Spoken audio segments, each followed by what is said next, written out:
Здравейте хора, това е канала на Black Smoke Garage и в него ще може да видите сглобяването на M57 двигател и монтирането му в BMW първа серия.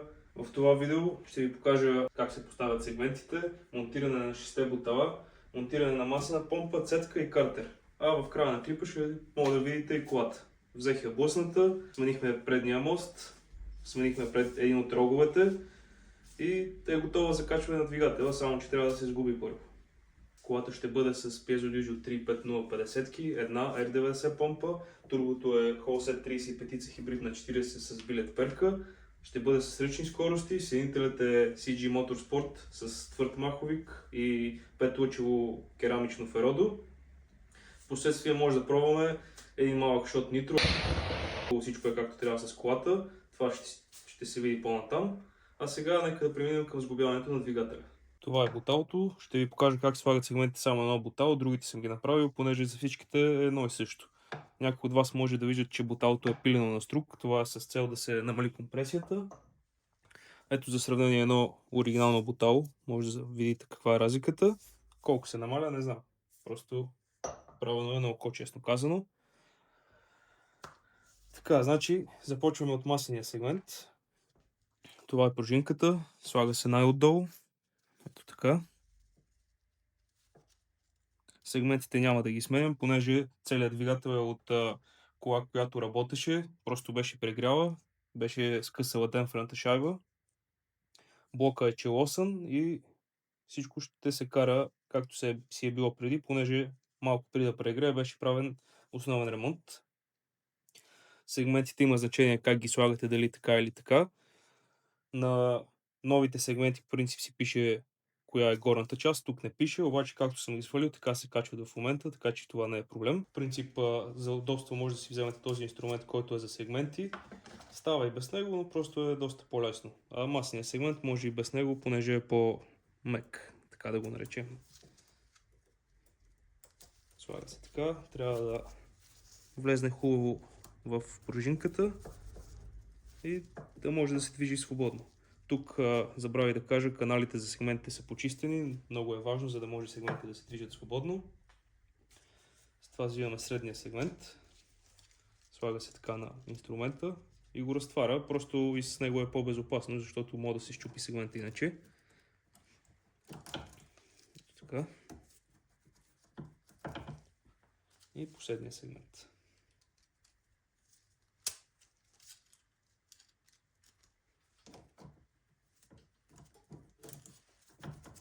Започваме с първо и шесто бутало. Това е монтажна грес, която използвам. Слага се на лагерите и ги предпазва при първи старт след ремонт, докато помпата си направи налягането. То е ясно, че докато запали двигателя вече всичко ще е смазано, но и преди съм е слагал и просто не е скъпа, защо да не се подсигурим. Слага се малко на пръста, маже се лагера.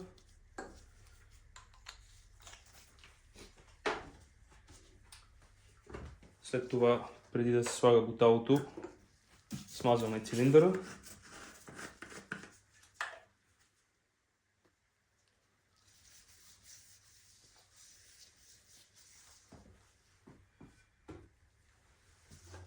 Смазваме и буталото. Има значение как го слагате, дали е така или така. Най-лесният начин е тази дупка трябва да е от същата страна като пръскалката за буталата, където е в цилиндрите. В случая ето така. Взимаме този инструмент. Забравих да кажа, сегментите е хубаво да не гледат, в смисъл отвор на сегмента, да е противоположен на другия сегмент. Слагаме инструмента.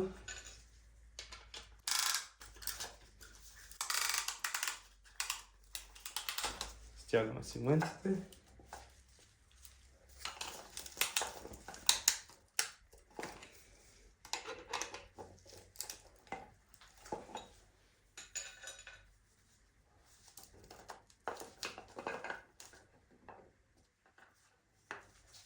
Пускаме буталото по този начин.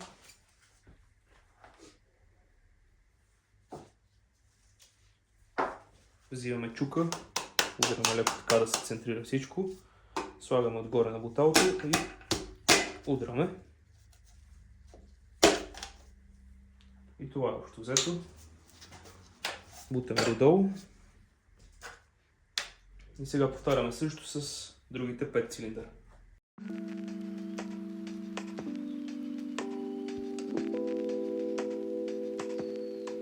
Минуса на монтажната грес, поне на тази на Лики Моли, е, че доста цапа маслото, но то ще бъде изхвърлено след 50 на км след първия старт, така или иначе. Така че не е голям проблем.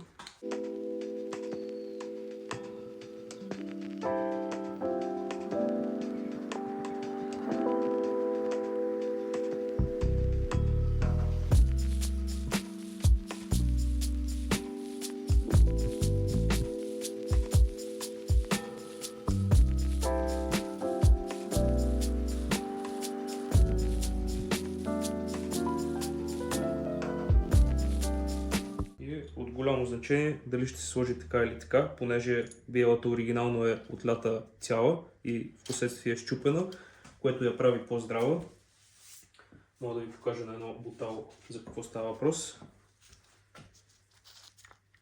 Не знам колко се вижда, но биелата си пасва перфектно с петата. Даже като се затегне, не може да се види къде е отделната част.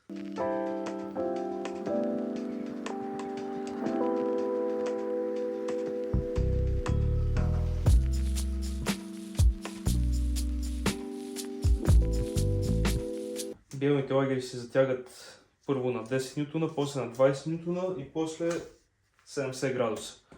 Моят динамометричен ключ няма 10 нютона, затова просто започвам от 0.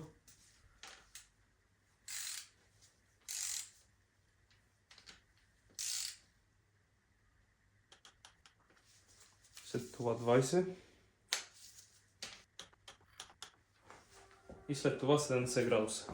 Това е инструмента за градуси. Това е по-гадният модел, понеже по-хубавия тук е с магнит и може някъде да се закачи. Тук някой трябва да го държи в най-добрия случай, но в момента няма кой, затова съм сложил този болт, който да държи инструмента да не се върти. Сега да видим какво ще стане. Желателно е като се затягат градусите да се направи на един път, а не на няколко пъти.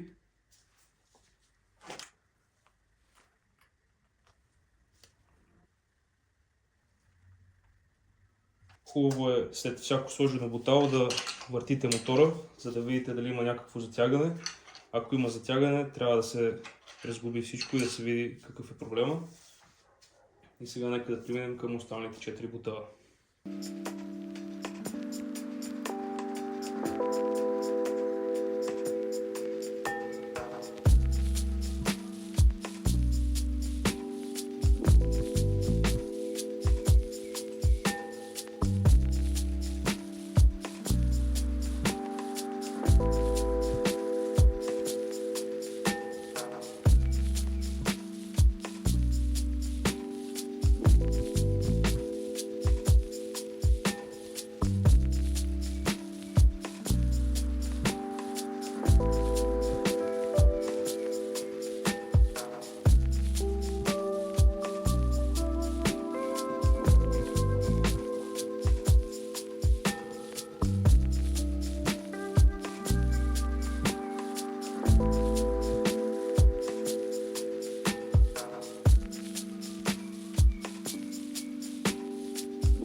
Това са 6 бутала монтирани. Сега нека да преминем към масената помпа. И тук мога да ви покажа. Тази масена помпа беше сменена чисто нова, както казах. Гледа се тук, не знам колко се вижда на клипа всъщност. Не трябва да има дръскотинки или ако има, не трябва да са някакви дълбоки. Например, мога да ви покажа тази помпа. Въпреки че тя е работила до последно и не е имала проблем с налягането, ако правите това нещо и го видите, е добре да се смени. Това е масената помпа. Разглобява се като се развият тези 4 болта. Това излиза нагоре и може да проверите в какво състояние е вашата. Тук това квадратче трябва да сочи нагоре, като я разглобявате, да го имате в предвид. Сега при изглобяването просто слагаме малко масло.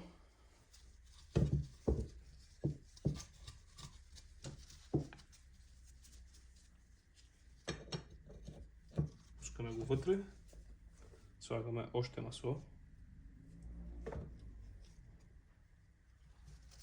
Смазваме и тази част.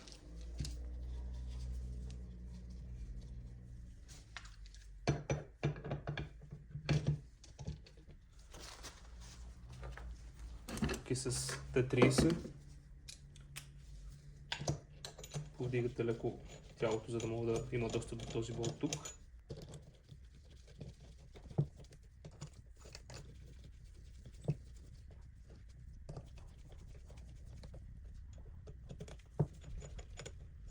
Взимаме си трещотката и стягаме. Не знам на колко нито стягат тези болтове, но просто стегнато.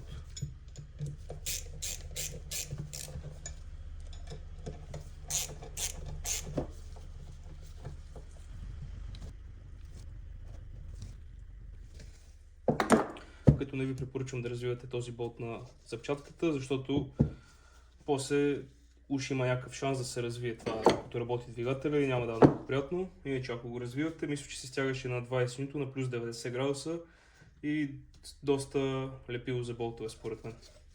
Трябва да се върти помпата без никакви проблеми. И сега нека да преминем към нейното монтиране. Взимате си веригата, слагате я на запчатката на колановия вал.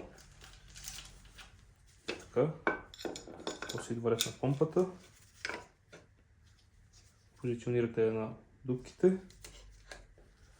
Взимате си болчетата и почвате да въртите.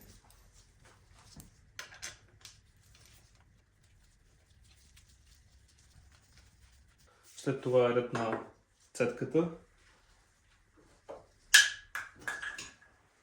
Тук този опръстен е желателно да се смени, не е скъп.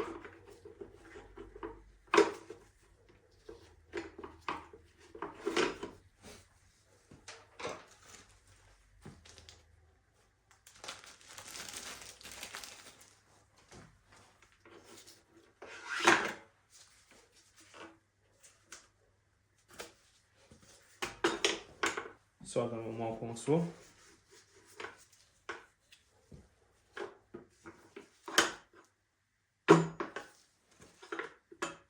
Също така не трябва да забравяте това желязо. Има значение как се слага. Има стрелка, която сочи напред към първи цилиндър.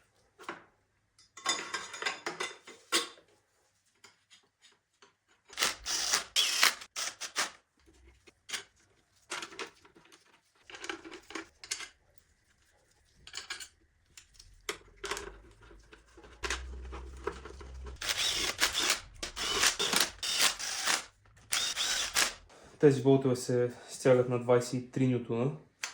Не знам кой го е измислил това 23, но толкова ги стягаме.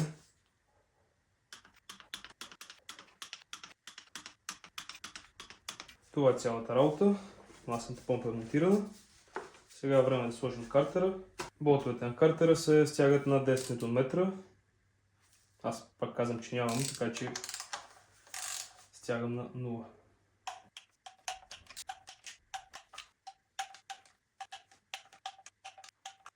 Това ще е всичко за този епизод. Надявам се да ви е харесал. Ако има интерес към тези клипове, следващия епизод ще е портване на главата, напасване на клапани и монтиране на главата. Това от мен за сега и до следващия път.